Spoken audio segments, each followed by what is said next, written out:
বেশি বেশি যেন আল্লাহর ইবাদত করতে পারি।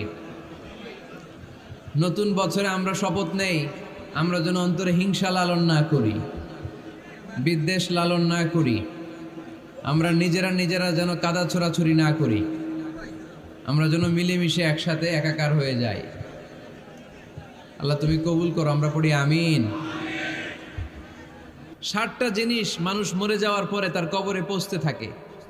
ইন্না মিম্মা ইয়ালহাকুল মুমিন মিন হাসানাতিহি বা'দা মাউতিহি, মানুষ মরে যাওয়ার পরেও যে 60টা জিনিস তার কবরে পৌঁছায় তার মধ্যে একটা হচ্ছে মসজিদান বানাহু, সে যে মসজিদ বানিয়ে গিয়েছে ওই মসজিদের সওয়াব। সুবহানাল্লাহ পড়েন।